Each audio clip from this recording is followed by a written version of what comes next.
خوشکە هەڵاڵەدا دەبەڕێزەکان فەرموو. السلام عليكم. عليكم السلام ورحمة الله وبركاته. خوشکی بەڕێزم. باش مامۆستا گیان. الحەمدولله لەخوا بەزیادە خۆی گەورە چاک بۆ هەموو لایەکمان کە دادەگیان. مامۆستا سەر شاسەی مسلمانان ئاوادان کردیتەوە مامۆستا شەوانی پێنجشەمە و جمعان. یا ڕەبی خۆی گەورە ماڵی هەموو لایەکمان بە بەرەکەتی ئەم ئیسلامە ئاوادان کاتەوە هەمومان قەرزاری قورئان و ئیسلامی هەموو لوتفی خۆی پەروەردگارە. مامۆستا دوو پرسیارم هەیە هەروەها دەعواکاریەتیشم لەتکوێ. فەرموو پرسیارەکەمت خوشی باشم. مامۆستا پرسیارەکەم ئەوەیە کە مامۆستا ئەمن ئەوەیە الحەمدولله مامۆستا ئەها ذیکری ئێواران و مامۆستا سبەینان و ئێواران دەکەم ذیکری خەڵکی مامۆستا دەبێ دەست نوێژ دەبی بکەم.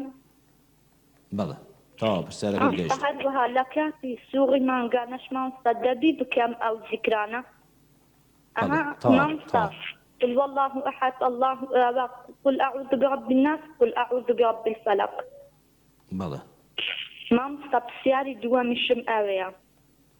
بلى مامۆستا بۆ جوانکاری مامۆستا ئەوانی کە ئەگە مامۆستا درانت حەیبی هەبیتن مامۆستا ئاساییە حەیبی هەبیتن ئاساییە جوانکاری لۆ بکەی پڕکێوە.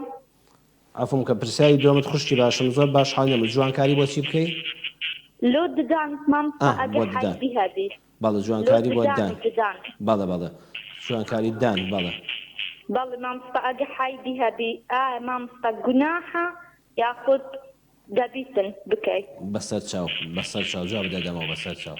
مامۆستا ئەوە داواکاریەکەشم ئەوەی مامۆستا سبەینێ لە ئەوەی لەوتاری هەینی مامۆستا دوعامان لۆ بکەم ڕازە عەڵاڵەکانمان بەدی بێ مامۆستا ئینشاءالله. ئینشاءالله خوشکە باشەکەم یا ڕەبی خۆی گەورە بە ئاوات دڵی خۆتان بگەێنێ تۆش هەموو خوشکە باشەکان یا ڕەبی خۆی گەورە مرازی دڵتان بە حەڵاڵی بۆ پاشین. ئەو داکم زۆر حەزی بێ دوو قسەت لەگەڵ بکە. دایکی منە فەرموو خوشکە باشەکەم. باشە مامۆستا. خوا لە ڕاست بێ. السلام عليكم مامۆستا. عليكم السلام ورحمة الله وبركاته. سەرچەم دایەگیان. باسی مامۆستا گیان. الحەمدولله سپاس دایەگیان. مامۆستا قوربانت بم.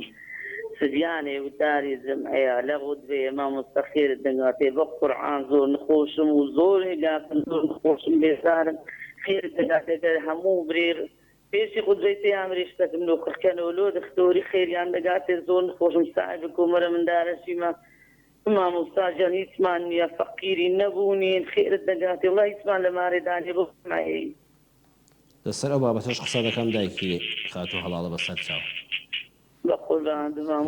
قسەت بۆ دەکەم لەسەری من ناتوان بەشت بۆخۆ بەس بۆت بڕوون دەکەمەوە دادەگیان بۆت ڕوون دەکەمەوە کە ئێمە ناتوانین لە مزگەوت هیچ کۆمەکێک بکەین بەڵام قسەت بۆ دەکەم بەسەر چاو.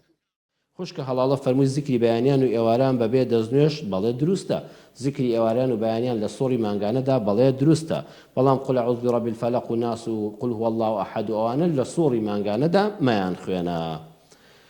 جوانکاری ددان بەڵێ هەر کەسێک دانەکانی ناڕێک بن لەڕێ ئەم تەلو جوانکاری کە دەکرێت بەڵێ جوانکاری ددان هیچ ئیشکالێکی لەسەر نییە بەڵام لای دکتۆری پسپۆر بێ و بەدڵنیایی بە پاک و پوختی بکرێت چونکە لە ڕێی دانەوە نەخۆشی دەگوازرێتەوە و دکتۆرە پسپۆڕی و شوێنەکەی پاک و خاوێن بە عیادەکەی جوانکاری بۆ دانەکان دروستە و ئیشکالێکی لەسەر نیێ و یا ڕەبی خۆی مرازی دڵی تۆدا دە هەڵاڵە لەگەڵ هەموو کس و خوشکەکانمان حاصل بێ ئینشاءالله تعالە. دایکی فەرمووی نەخۆشم یەخۆ خوا شیفات بدا بەڵام خوشکە باشەکەم وەڵی ئێمە لە مزگەوتی خۆماندا بڕوان پێ بکەیت جومعەیەک نییە بەدەیان خەڵک نەیە بە چەندین خەڵک نەیە لەبەرەوە داوای لێبوردن لێ دەکەم بەخوا لە مزگەوتە پارەمان بۆ هیچ کەسێک کۆ نابێتەوە نەک بۆ جەنابەت ئەگە بیستیشت بۆ هەر کەسێ پارەمان لە مزگەوت کۆ کردوێتەوە حەل لەم ڕێی تەلەفۆنەوە پێم بڵێ و گلەی خۆت بکە داوای لێبوردن لێ دەکەم.